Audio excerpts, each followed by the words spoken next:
स्वागत करते हैं आपके अपने चैनल में, जहाँ पे हम लोग समीक्षा अधिकारी, सहायक समीक्षा अधिकारी के यूथ कंपटीशन के द्वारा जो प्रैक्टिस सेट आया है उस प्रैक्टिस सेट के हिंदी के प्रश्नों को हम लोग सॉल्व कर रहे हैं।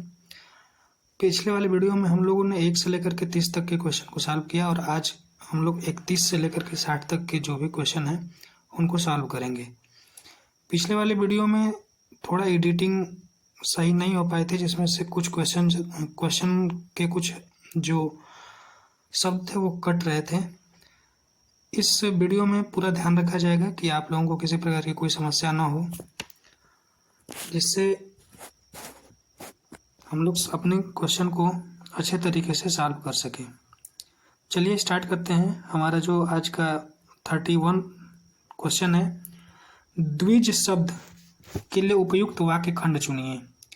द्विज शब्द के लिए उपयुक्त वाक्य खंड चुनिए। ऑप्शन है आपका बहुत बोलने वाला, बी 2 बार जन्म लेने वाला, सी बहुत जानने वाला, डी पहले जन्म लेने वाला। तो देखा जाए इसमें तो बहुत बोलने वाला जो होता है उसे हम वाचाल कहते हैं। बहुत बोलने वाला जो होता है उसे हम क्या कहते हैं? वाचाल कहते हैं। ठीक है। 2 बार जन्म लेने वाले उसे हम द्विज कहते हैं। तो द्विज जो 2 बार जन्म लेता है वो क्या होता है? द्विज होता है। तो ऑप्शन बी जो हो जाएगा वो क्या हो जाएगा? हमारा एकदम सही आंसर होगा। इस तरह से आगे बहुत जानने वाला, बहुत जानने वाले को हम बहुज्ञ कहते हैं और पहले जन्म लेने वाले को अग्रज कहा जाता है। बढ़ते हैं हम अपने अगले प्रश्न की तरफ। हमारा अगला प्रश्न है, नीचे दिए गए शब्द के लिए उचित वाक्यांश दिए गए विकल्पों में से चुनिए। अन्यमनस्क। अन्यमनस्क का वाक्यांश के लिए एक शब्द में क्या होगा? ऑप्शन है जिसका मन किसी दूसरी ओर लगा हो, किसी और स्थान पर, जो पहले न हुआ हो, जो नया न हो। तो अन्य मनस्क का जो अर्थ होता है एक शब्द में, इसका जो होगा वाक्यांश होगा जिसका मन किसी दूसरी ओर लगा हो उसे अन्य मनस्क कहते हैं। अतः बी जो ऑप्शन होगा वो हमारा सही होगा। ऑप्शन ए जो होगा अन्य मनस्क का जो ऑप्शन ए होगा, जिसका मन किसी दूसरी ओर लगा हो उसे अन्य मनस्क कहते हैं। इस तरह से आगे का जो वाक्य है उसके लिए भी देख लेते हैं। किसी और स्थान पर, किसी और स्थान पर, अन्यत्र, जो पहले न हुआ हो अभूतपूर्व, जो नया न हो अनूतन। ठीक है। बढ़ते हैं अब अगले प्रश्न की ओर। जो हमारा अगला प्रश्न है वो है,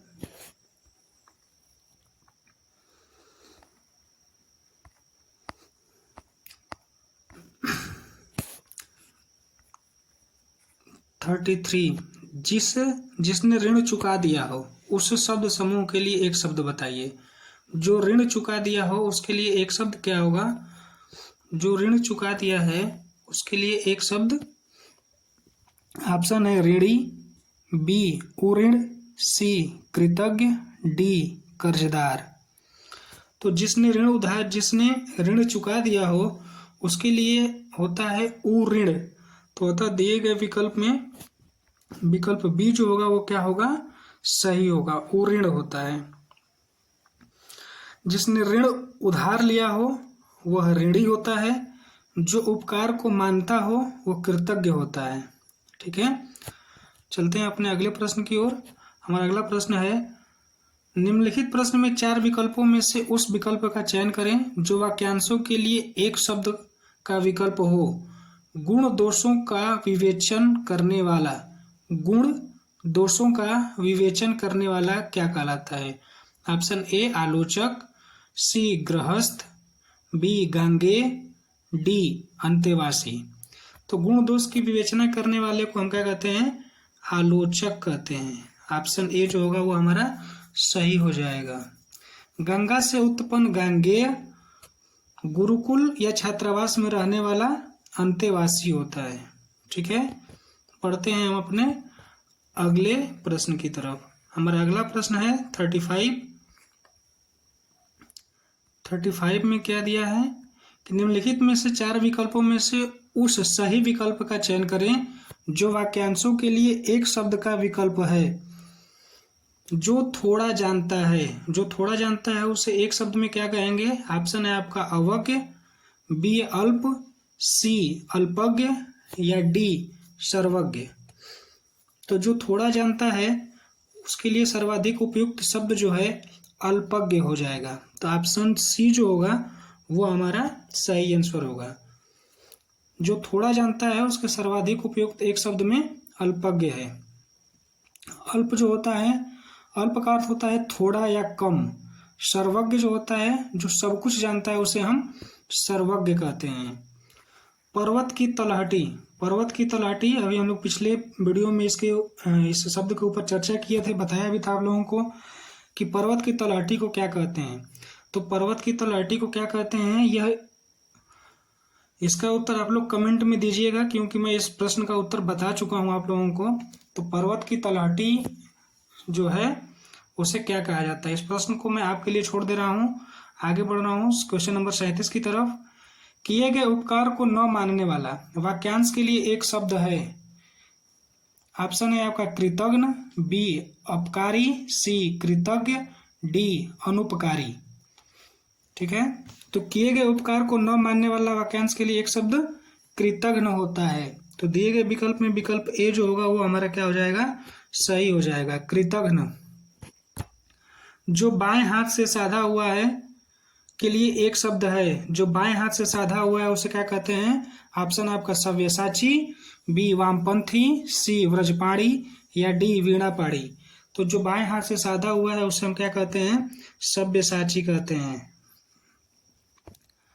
बाकी वामपंथी किसे कहते हैं? तो वामपंथी जो होते हैं साम्यवादी विचारधारा का व्यक्ति होता है उसे हम साम्यवादी कहते हैं। ठीक है, वीणापाणी किसे कहते हैं? जिसके हाथ में वीणा रहती हो उसे वीणापाणी कहते हैं। और व्रजपाणी किसे कहते हैं? जिसके हाथ में व्रज रहता है वह क्या कहलाता है? व्रजपाणी कहलाता है। तो इसका आंसर जो हो जाएगा 38 का, जो बाएं हाथ से सधा हुआ है उसे सव्यसाची कहते हैं। बढ़ते हैं अपने अगले प्रश्न की तरफ। हमारा अगला प्रश्न है प्रश्न नंबर 39। निम्नलिखित प्रश्नों में 4 विकल्प में से उस विकल्प का चयन करें जो वाक्यांश के लिए एक शब्द का विकल्प हो। ऑप्शन है हमारा किसी के संपूर्ण जीवन के कार्यों का विवरण। किसी के संपूर्ण जीवन के कार्यों का विवरण क्या कहलाता है आपका? ऑप्शन ए जीवन चरित्र, बी टीकाकार, सी क्रमानुसार या डी तटस्थ। तो इसका उत्तर क्या होगा? इसका उत्तर हो जाएगा किसी के संपूर्ण जीवन के कार्यों का विवरण जो होता है वो जीवन चरित्र कहलाता है। ठीक है, ऑप्शन ए जो हो जाएगा हमारा सही हो जाएगा। बाकी के जो भी हैं उसके बारे में भी हम लोग जान लें। किसी गूढ़ ग्रंथ का अर्थ स्पष्ट करने के लिए सरल भाषा में लिखने वाला व्यक्ति क्या कहलाता है? टीकाकार कहलाता है। जो गूढ़ ग्रंथ है उसको सरल भाषा में जो लिखता है वो टीकाकार कहलाता है। एक के बाद एक आए उसे क्रमानुसार कहते हैं। और तट या किनारे पर रहने वाला परस्पर विरोधी पक्षों से अलग रहने वाला तटस्थ कहलाता है। बढ़ते हैं हम अपने अगले प्रश्न की तरफ। आधी रात का समय, आधी रात का समय क्या कहलाता है? ऑप्शन है आपका सरवरी, बी विभावरी, सी निशा, डी निशीथ। तो आधी रात का समय निशीथ कहलाता है, निशीथ। ऑप्शन डी जो हो जाएगा इसका सही आंसर हो जाएगा। बाकी के जो शब्द हैं इसके बारे में भी जान लिया जाए। चांदनी रात को सरवरी कहते हैं, तारों भरी रात को विभावरी कहते हैं। ठीक है,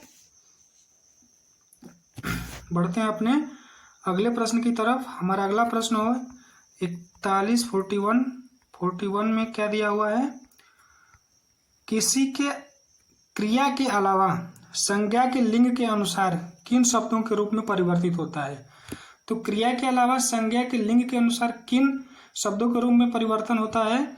तो ऑप्शन है आपका विशेषण, बी विशेष, सी कारक और डी विकृत अवयव। तो इसका जो आंसर हो जाएगा आपका वो हो जाएगा विशेषण। विशेषण, क्योंकि क्रिया के अलावा संज्ञा के अनुसार विशेषण शब्दों के रूप परिवर्तित होते हैं। पढ़ते हैं अपने अगले प्रश्न की तरफ। हमारा अगला प्रश्न है, निम्नलिखित वाक्यों में एक विशेषण का प्रयोग नहीं हुआ है। देखते हैं विशेषण का प्रयोग किसमें नहीं हुआ है। विशेषण क्या होता है? विशेषण संज्ञा सर्वनाम के विशेषता को बतलाता है, वही क्या कहलाता है? विशेषण कहलाता है। जिसकी विशेषता बतलाई जाती है वो विशेष्य होता है, और जो शब्द उस विशेष्य की विशेषता को बतलाता है वो क्या कहलाता है? विशेषण कहलाता है। तो ऑप्शन ए है, यह चांदी खोटी है। ठीक है। बी है आपका, लखनऊआ चिकन की विदेशों में मांग है। सी है आपका, जंगली जानवर आक्रामक होते हैं। डी है, भगवान कृपा करते हैं। तो इसमें जो प्रश्न है पूछा है कि विशेषण का प्रयोग नहीं हुआ है। इस बात को ध्यान देना है कि किसमें हमारा प्रश्न क्या पूछा है। यहाँ पूछा है कि विशेषण का प्रयोग नहीं हुआ है।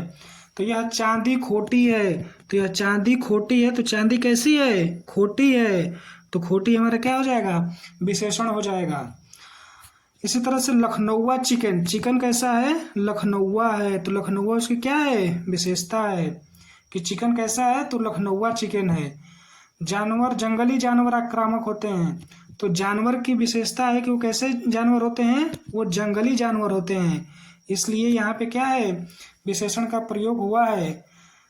भगवान कृपा करते हैं, और यहाँ पे हमें कोई भी विशेषण देखने को नहीं मिल रहा है। इसलिए विकल्प डी जो हो जाएगा हमारा सही उत्तर होगा। भगवान कृपा करते हैं। इस वाक्य में विशेषण का प्रयोग नहीं हुआ है, बाकी सब में हुआ है। जैसे चांदी खोटी है में खोटी हुआ है, लखनऊआ चिकन में क्या हुआ है? लखनऊआ, और जंगली जानवर में जंगली। आगे बढ़ते हैं अपने अगले प्रश्न की तरफ। समझ में आई बात? इंद्रिय का विशेषण होगा। इंद्रिय का विशेषण क्या होगा? इंद्रिय का विशेषण ऑप्शन है आपका इंद्रिय, बी इंद्रिक, सी इंद्री, डी ऐन्द्रिय। तो इसका जो सही आंसर हो जाएगा आपका 43 का डी ऐन्द्रिय। ठीक है, ऐन्द्रिय। ऐन्द्रिय जो हो जाएगा वो क्या हो जाएगा आपका सही आंसर होगा। 43 का ऐन्द्रिय हो जाएगा। इंद्रिय का परिवाची क्या होगा? ऐन्द्रिय होगा। बढ़ते हैं अपने अगले प्रश्न की तरफ। 44, रेखांकित पदबंध का प्रकार बताइए। उस जैसा जिंदा दिल इंसान मिलना कठिन है। ठीक है, हमारा ऑप्शन है ए क्रिया विशेषण पदबंध, बी है विशेषण पदबंध, सी है संज्ञा पदबंध, डी है सर्वनाम पदबंध। तो इसमें से कौन सा आंसर हमारा होगा कि उस जैसा जिंदा दिल इंसान मिलना कठिन है? तो ये क्या बता रहा है भाई? सबसे पहले जान लें कि जो पदबंध संज्ञा सर्वनाम के विशेषण के रूप में प्रयुक्त होते हैं उन्हें विशेषण पदबंध कहा जाता है। विशेषण पदबंध में एक पदबंध शीर्ष पद पर स्थित होता है तथा शेष पद प्रविशेषण बनकर प्रयुक्त होता है। ठीक है, तो यहाँ पे देखा जाए तो जो रेखांकित पदबंध है वो विशेषण पदबंध है। ठीक है, तो ऑप्शन बी जो हो जाएगा वो हमारा क्या होगा? आंसर हो जाएगा पदबंध, विशेषण पदबंध। ठीक है, विशेषण पदबंध क्या होता है? जो पदबंध संज्ञा सर्वनाम के विशेषण के रूप में प्रयुक्त होता है उन्हें विशेषण पदबंध कहा जाता है। विशेषण पदबंध में एक पदबंध शीर्ष पद पर स्थित होता है तथा शेष प्रविशेषण बनकर प्रयुक्त होते हैं। प्रविशेषण क्या कहलाते हैं? विशेषण की विशेषता बताने वाले शब्द क्या कहलाते हैं? प्रविशेषण कहलाते हैं। पढ़ते हैं अपने अगले प्रश्न की तरफ। विद्वान व्यक्ति पूज्य होते हैं, वाक्य में प्रयुक्त विशेषण कौन सा है? ठीक है, विद्वान व्यक्ति पूज्य होते हैं, इसमें कौन सा विशेषण है? ऑप्शन है सर्वनामिक, बी संख्यावाचक, सी गुणवाचक, डी परिमाण बोधक। तो यहाँ पे देखा जाए तो जो व्यक्ति है वो कैसा है? विद्वान है। तो व्यक्ति का ये क्या है? गुण है। गुण है कि वो क्या है? विद्वान है। अतः ऑप्शन सी जो हो जाएगा वो क्या होगा? हमारा सही उत्तर होगा। बढ़ते हैं अपने अगले प्रश्न की ओर। इसके सबसे पहले इसको बता दिया जाए कि गुणवाचक विशेषण क्या होता है, सर्वनामिक विशेषण क्या होता है, संख्यावाचक विशेषण क्या होता है, परिणाम बोधक क्या होता है। सर्वनामिक विशेषण वह विशेषण होता है जो सर्वनाम के तुरंत बाद, सर्वनाम जो होता है विशेषण के रूप में आए और उसके तुरंत बाद कोई ना कोई संज्ञा आए, तब वह हमारा विशेषण सर्वनामिक विशेषण कहलाता है। संख्यावाचक में क्या होता है, इसमें 1 2 3 4 करके ये जो संख्या का बोध कराता है वो हमारा संख्यावाचक विशेषण होता है। गुणवाचक किसी संज्ञा सर्वनाम के गुण के बारे में बताता है, गुणवाचक विशेषण होता है। परिणाम बोधक क्या होता है, परिणाम बोधक जिसमें किसी परिणाम का क्या हो पता चले तो हमारा परिणाम बोधक कहलाता है। आगे बढ़ते हैं क्वेश्चन नंबर 46 की तरफ। निम्नलिखित में से कौन सा शब्द विशेषण है?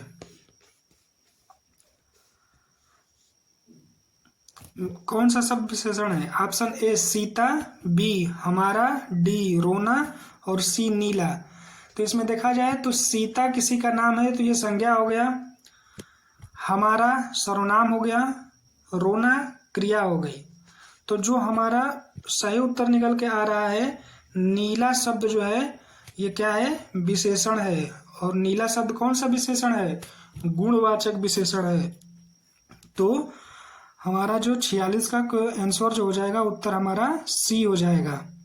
पढ़ते हैं हम अपने अगले प्रश्न की तरफ। पहली पुस्तक वापस करो, पहली पुस्तक वापस करो में पहली में कौन सा विशेषण है? ठीक है, पहली में कौन सा विशेषण है? ए गणनावाचक विशेषण, बी क्रमवाचक विशेषण, सी आवृत्तिवाचक विशेषण या डी गुणवाचक विशेषण। अगर यहाँ पे देखा जाए तो जिन शब्दों के द्वारा संख्या में क्रम का बोध होता है उन्हें हम क्या कहते हैं? क्रमवाचक विशेषण कहते हैं। जैसे पहला हो गया, दूसरा हो गया, तीसरा, चौथा, पांचवा, आठवां, 10वां, ये क्या है? हमारा क्रमवाचक विशेषण है।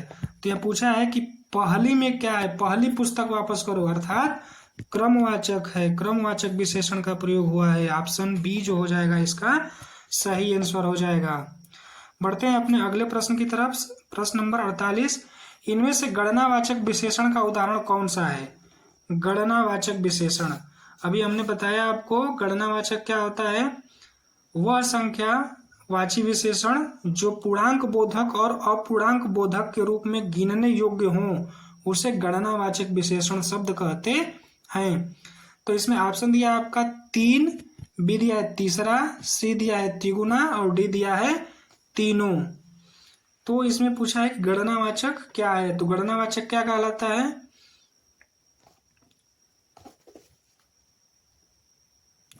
तीन जो हो जाएगा ये क्या हो जाएगा? हमारा गणनावाचक विशेषण हो जाएगा। ऑप्शन ए जो होगा वो हमारा गणनावाचक विशेषण हो जाएगा।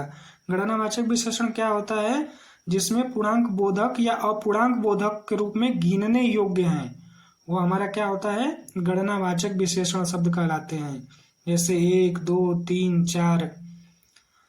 इसमें आगे का जो दिया है तीसरा जो हो जाएगा क्रमवाचक विशेषण हो जाएगा, तिगुना आवृत्तिवाचक विशेषण हो जाएगा और तीनों समुदायवाचक विशेषण होगा। बढ़ते हैं हम अपने अगले प्रश्न की तरफ। अगला प्रश्न है हमारा 49 नंबर 49 का प्रश्न है। निम्नलिखित में से कौन सा शब्द विशेष है? विशेष शब्द क्या होते हैं? विशेष वे शब्द होते हैं जिनकी विशेषता बताई जाती है। ऑप्शन है अनासक्ति, बी अनासक्त, सी अनुशंसित और डी अपमानित। तो प्रश्नगत विकल्प में विशेष शब्द क्या है? अनासक्ति है। ठीक है, यह शब्द संज्ञा शब्द है जबकि अनासक्त शब्द का विशेषण है।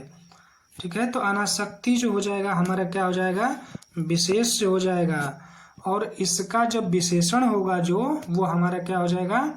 अनासक्त होगा। ठीक है, तो ऑप्शन ए जो है वो क्या है? हमारा सही उत्तर होगा। अनासक्ति विशेष शब्द है और इसका विशेषण अनासक्त होता है। इनमें से विधेय विशेषण का उदाहरण कौन सा है? विधेय विशेषण क्या होता है? सबसे पहले हमें ये जानना होगा। किसी वाक्य में यदि विशेषण विशेष के बाद आता है तो उसे विशेष विशेषण कहते हैं। ठीक है, ऑप्शन देखते हैं। ऑप्शन ए मेरा लड़का आलसी है, बी मेरा घोड़ा काला है, सी वैरागियों का यह संसार मिथ्या प्रतीत होता है, डी उपरोक्त सभी। तो इसमें देखा जाए कि मेरा लड़का आलसी है, तो लड़का कैसा है? आलसी है। लड़का का गुण है आलसी, अतः यह क्या है? विशेष्य के बाद आया है। घोड़ा काला है, तो घोड़ा विशेष्य हो गया, और बाद में जो विशेषण आता है तो हमारा कौन सा विशेषण कहलाता है? विधेय विशेषण कहलाता है। वैरागियों का यह संसार मिथ्या प्रतीत होता है। ठीक है, संसार क्या है? मिथ्या है। उपरोक्त सभी असर इसमें देखा जाए तो सारे जितने भी ए बी सी जो प्रश्न है ये सब किसके उदाहरण है? विधेय विशेषण के उदाहरण है। इसलिए 50 का ऑप्शन नंबर डी जो हो जाएगा वो सबसे सही उत्तर होगा। पढ़ते हैं हम अपने अगले प्रश्न की तरफ। हमारा अगला प्रश्न है, निम्नलिखित शब्दों पर विचार कीजिए। अतिशयोक्ति, बी दूसरा दुर्गति, तीसरा मरीचि और चौथा निरधि। किस विकल्प में शब्द शुद्ध शब्द हैं? ठीक है, किस विकल्प में सभी शब्द शुद्ध हैं? तो देखा जाए अतिशयोक्ति, अतिशयोक्ति जो है सही लिखा हुआ है। मरीचि सही लिखा हुआ है। दुर्गति क्या है? दुर्गति शब्द अशुद्ध है। ठीक है ना, इस दुर्गति को हम कैसे लिख सकते हैं? दुर्गति को लिखेंगे दुर्गति। ठीक है, दुर्गति पे छोटी की मात्रा हो जाएगी, दुर्गति हो जाएगा। इसको यहाँ पे लिख देते हैं दुर्गति, दुर्गति ऐसे लिखेंगे तो ये हमारा सही होगा, दुर्गति। ठीक है, तो ये जो ऑप्शन में जो दूसरा नंबर का क्वेश्चन है ये हमारा ऑप्शन में नहीं होना चाहिए। बाकी के जो हैं वो क्या है? ये भी सही है, ये भी सही, अतिशयोक्ति भी सही है, मरीचि भी सही है और निरधि भी सही है। तो हमारा आंसर हो जाएगा 1, 3 और 4। तो जिस ऑप्शन में हमें 1, 3 और 4 दिखेगा वो हमारा आंसर माना जाएगा। तो 51 का सी जो हो जाएगा वो हमारा सही आंसर होगा। ठीक है, 1, 3 और 4 अतिशयोक्ति, मरीचि तथा निरधि शुद्ध शब्द हैं। ठीक है, जबकि दुर्गति शब्द क्या है? हमारा अशुद्ध है। बढ़ते हैं अपने अगले प्रश्न की तरफ। हमारा अगला प्रश्न है, निम्नलिखित शब्दों में अशुद्ध वर्तनी वाला शब्द का चयन कीजिए। अशुद्ध वर्तनी का शब्द चयन करना है। ठीक है, ऑप्शन है महीना, बी अनुग्रह, सी क्रिया, डी सप्ताह। तो अनुग्रह कोई शब्द नहीं होता है, ये क्या होता है? अनुग्रह होता है। ठीक है, अनुग्रह होता है, अनुग्रह। ठीक है ना, अनुग्रह शब्द होता है। तो जो हमारा विकल्प बी है वो क्या है? अशुद्ध वर्तनी वाला शब्द है। बी जो हो जाएगा वो हमारा सही हो जाएगा। बाकी महीना, क्रिया, सप्ताह ये हमारे क्या हैं? सही आंसर हैं। पढ़ते हैं हम अपने अगले प्रश्न की तरफ। इनमें से अशुद्ध वर्तनी वाला शब्द कौन सा है? वत्सल, उल्लंघन, उज्ज्वल, मनोरथ। तो वत्सल भी हमारा क्या है? सही है। उल्लंघन भी सही है, मनोरथ भी सही है। तो जो अवर्तनी अशुद्ध वर्तनी है वो क्या है? उज्ज्वल की वर्तनी क्या है? अशुद्ध है। इसे शुद्ध कैसे लिखेंगे? उ आधा ज पुनः आधा जल व और ल, ये हमारा जो होगा ये क्या होगा? सही वर्तनी होगा, उज्ज्वल। ठीक है, तो इसमें जो हो जाएगा ऑप्शन सी जो होगा वो हमारा सही आंसर होगा। उज्ज्वल जो है वो अशुद्ध वर्तनी का शब्द है। बढ़ते हैं अपने अगले प्रश्न की तरफ। निम्नलिखित शब्दों में से एक की वर्तनी शुद्ध है। इसमें क्या पूछा है? शुद्ध वर्तनी शब्द पूछा है। ठीक है, शुद्ध वर्तनी शब्द पूछा है 54 का। इसमें ऑप्शन है ए का आभ्यंतरिक, बी अत्याधिक, सी निरोग और डी निरपराधिनी। ठीक है, 54 का हमसे पूछा है इसमें शुद्ध क्या है? तो आभ्यंतरिक आभ्यंतरिक, अत्यधिक तथा निरोग को देखा जाए तो आभ्यंतरिक न होकर के अभ्यंतरिक होता है, ठीक है ना, आभ्यंतरिक होता है। ये इसका जो सही होगा वो आभ्यंतरिक होता है। या पर जो य पे आ की मात्रा है ये नहीं होता है, ये होता है हमारा आभ्यंतरिक, ठीक है, अभ्यंतरिक ये होता है सही।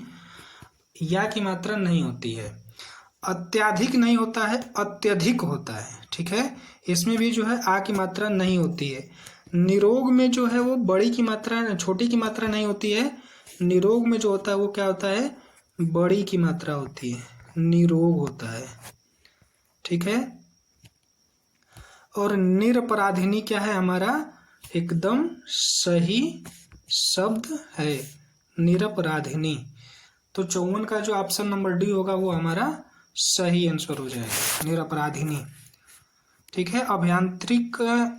आभ्यंतरिक नहीं होता है, आभ्यंतरिक होता है, ठीक है। अत्याधिक नहीं होता है, अत्यधिक होता है, ठीक है। पढ़ते हैं अपने 54 के बाद 55 नंबर पे। 55 नंबर का क्वेश्चन क्या है हमारा, निम्न शब्दों में से अशुद्ध शब्द पहचानिए। रचयिता, ठीक है, बी पूजनीय, सी आँख, डी नरक। तो इसमें देखा जाए तो जो रचयिता है यही ऑप्शन हमारा क्या है, अशुद्ध है, और अशुद्ध ही हमसे पूछा है, अतः ऑप्शन ए जो होगा हमारा सही हो जाएगा। इसका जो शुद्ध रूप होता है वह होता है रचयिता, ठीक है,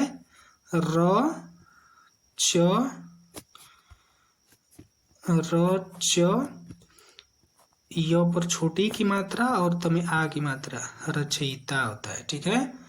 अन्य तीनों शब्द वर्तनी के आधार पर क्या हैं, शुद्ध हैं। आगे बढ़ते हैं। निम्न में से कौन सा वाक्य अशुद्ध है। भारत के इतिहास में 15 अगस्त का बहुत महत्व है, ठीक है। भारत के इतिहास में 15 अगस्त का बहुत महत्व है। ये हमारा क्या है, शुद्ध है, ये सही है। रात उसका प्राण पखेरु उड़ गया, ठीक है, उड़ गया। यहाँ पे थोड़ा सा बाकी आगे का भी देख लेते हैं। आज भी लाल बहादुर शास्त्री जी को याद किया जाता है, ये भी हमारा सही है। क्या आप मेरे साथ चलेंगे, क्या आप मेरे साथ चलेंगे, ये भी सही लग रहा है। तो दिए हुए विकल्प में जो विकल्प बी है वो क्या है, अशुद्ध है। इसका जो शुद्ध रूप होगा, रात उसका प्राण पखेरु उड़ गया नहीं होगा, उड़ गए होगा, उड़ गए, ठीक है, उड़ गए। रात उसका प्राण पखेरु उड़ गए, लेकिन यहाँ पे दिया है उड़ गया, इसलिए यह हमारा वाक्य जो होता है अशुद्ध हो जाता है। और विकल्प जो बी जो होगा, इस क्वेश्चन का विकल्प बी जो होगा वो सही हो जाएगा, ठीक है, विकल्प बी जो हो जाएगा वो सही हो जाएगा।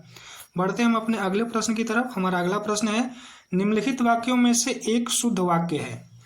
निम्नलिखित वाक्यों में से एक शुद्ध वाक्य है, वह 7वें कक्षा में पढ़ता है, ठीक है, वह 7वें कक्षा में पढ़ता है।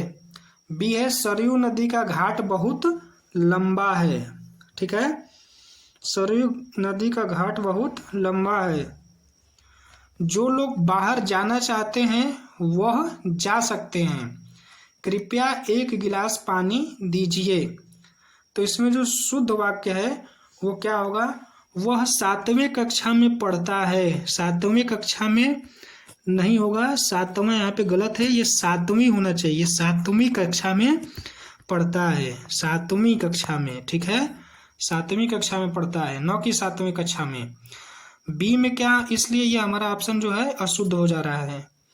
सरयू नदी का घाट बहुत लंबा है, सरयू नदी का घाट बहुत लंबा है। यह घाट क्या होता है, घाट का कोई यहाँ औचित्य नहीं है।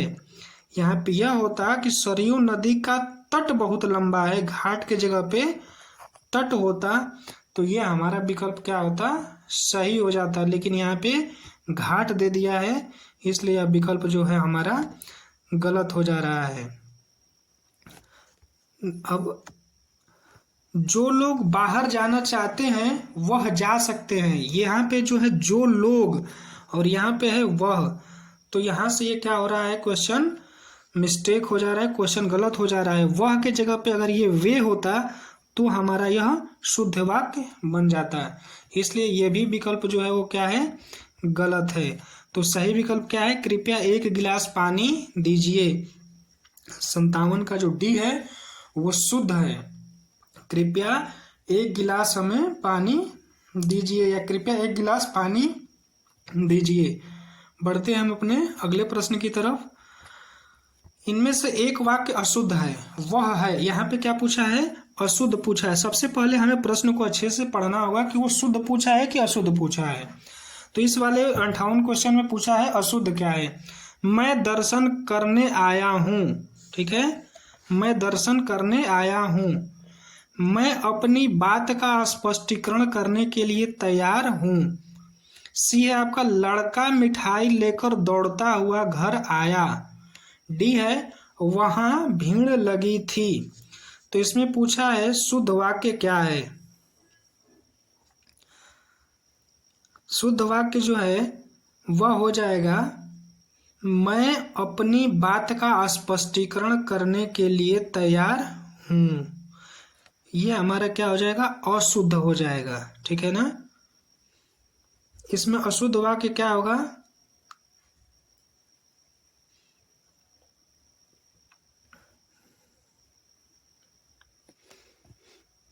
मैं अपनी बात का स्पष्टीकरण के लिए तैयार हूँ, करने की यहाँ कोई आवश्यकता नहीं दिख रही है, इसलिए ये जो ऑप्शन बी है वह क्या हो जाएगा, अशुद्ध हो जाएगा। अशुद्ध ही हमसे पूछा है, इसलिए विकल्प बी जो होगा वो हमारा सही हो जाएगा, ठीक है। तो इसका जो शुद्ध रूप होगा कि मैं अपनी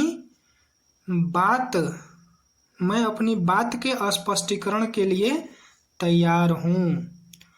बाकी मैं दर्शन करने आया हूँ एकदम सही है। लड़का मिठाई लेकर दौड़ता हुआ घर आया, ये भी सही है। वहाँ भीड़ लगी थी, ये भी सही है। तो गलत हमारा क्या हो जाएगा, ऑप्शन बी हो जाएगा, अशुद्ध हमारा ऑप्शन बी हो जाएगा। बढ़ते हैं अपने अगले प्रश्न की तरफ। हमारा अगला प्रश्न है 59, कौन सा वाक्य अशुद्ध है। मैंने नहाकर पूजा की, ऑप्शन ए है मैंने नहाकर पूजा की।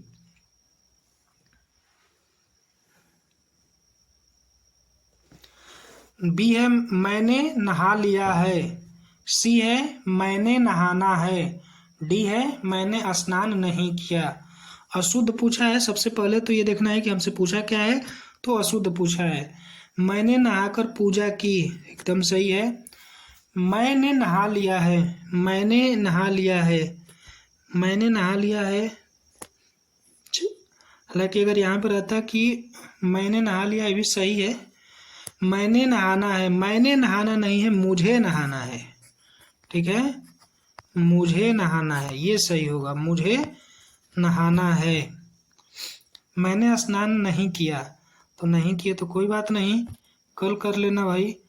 आज का जो आंसर 59 का आंसर है वो हमारा क्या हो जाएगा, मैंने स्नान नहीं किया, सॉरी मैंने नहाना है, ये हमारा आंसर हो जाएगा। क्योंकि हमसे पूछा है अशुद्ध, और अशुद्ध है क्या, मैंने नहाना है। इसका शुद्ध रूप हो जाएगा मुझे नहाना है, ठीक है। बढ़ते हैं आज के अपने अंतिम प्रश्न की तरफ, और हमारा अंतिम प्रश्न और प्रैक्टिस सेट 1 का भी अंतिम प्रश्न है। हिंदी के प्रैक्टिस सेट का जो अंतिम प्रश्न है वह हमारा वर्तनी की दृष्टि से अशुद्ध है। वर्तनी की दृष्टि से क्या अशुद्ध है। ऑप्शन ए है भगवान कृष्ण द्वारका चले गए, ठीक है। अहल्या गौतम ऋषि की पत्नी थी। सी सन्यासी गेरुआ वस्त्र पहने था। और डी है हम प्रदर्शनी देखने गए। तो इसमें जो पूछा है हमसे, क्या पूछा है, सबसे पहले तो ये देखें, हमसे पूछा है कि अशुद्ध क्या है। अब अशुद्ध को ढूंढते हैं, इसमें क्या अशुद्ध है। हम प्रदर्शनी देखने गए, प्रदर्शिनी नहीं होता है, प्रदर्शनी होता है।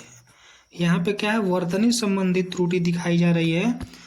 प्रदर्शिनी नहीं होता है, प्रदर्शनी होता है, प्रदर्शनी, दर्शनी, ठीक है, प्रदर्शनी, न पर बड़ी की मात्रा, प्रदर्शनी, ठीक है।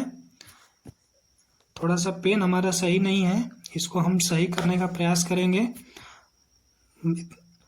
इसको मैं बोल दे रहा हूँ प्रदर्शनी, ठीक है। फिर से लिखने का प्रयास करते हैं प्रदर्शनी को, प्रदर्शनी, ठीक है, प्रदर्शनी ऐसे लिखा जाएगा, प्रदर्शनी। लेकिन यहाँ पे क्या दिया है, हम प्रदर्शिनी देखने गए हैं, तो यही हमारा क्या हो जाएगा, अशुद्ध वाक्य हो जाएगा। अशुद्ध ही पूछा है, अतः विकल्प डी जो होगा हमारा वो सही हो जाएगा। भगवान कृष्ण द्वारका चले गए, सही है। अहल्या गौतम ऋषि की पत्नी थी, पत्नी में हमेशा बड़ी की मात्रा होता है, ध्यान रखना। सन्यासी गेरुआ वस्त्र पहने, सन्यासी गेरुआ वस्त्र पहने था, यहाँ पे पहना था भी सही हो सकता है, पहने था भी सही है। हम प्रदर्शनी देखने गए, ये जो है हमारा क्या है, अशुद्ध है। हम प्रदर्शनी नहीं होता है, प्रदर्शनी नहीं होता है, प्रदर्शनी होता है। तो आज हमने प्रैक्टिस सेट 1 के सारे क्वेश्चन को हमने सॉल्व किया। आप लोग कमेंट में बताइएगा कि आप लोगों के द्वारा कितने प्रश्न का सही उत्तर दे पाए और कितने प्रश्न आपसे गलत हो गए। जो गलत प्रश्न है उसको अब बार बार आप लोग रिवाइज करिए, प्रैक्टिस करिए, कि अगर वो प्रश्न आपके एग्जाम हॉल में आए तो वो प्रश्न आपसे किसी भी हालत में गलत ना हो। सिलेक्शन पाने के लिए हमें उन सारी छोटी छोटी गलतियों में सुधार करना होगा, जो गलती हमसे हो ही नहीं सकती थी और वो गलती हमसे हो जाती है। तो प्रैक्टिस करने से सारी चीज़ें सही हो जाएंगी। बाकी फिर हम लोग मिलेंगे अपने प्रैक्टिस सेट 2 को लेकर के। यदि आपको हिंदी की प्रैक्टिस सेट आपके द्वारा अगर इसे सपोर्ट मिला तो हम इसका जीएस के भी जो प्रश्न हैं 140 प्रश्न हैं, 140 प्रश्न के साथ हम आपके बीच में आएंगे। सबसे पहले आप इस वीडियो को लाइक, सब्सक्राइब और इस वीडियो को शेयर करिए ताकि ज़्यादा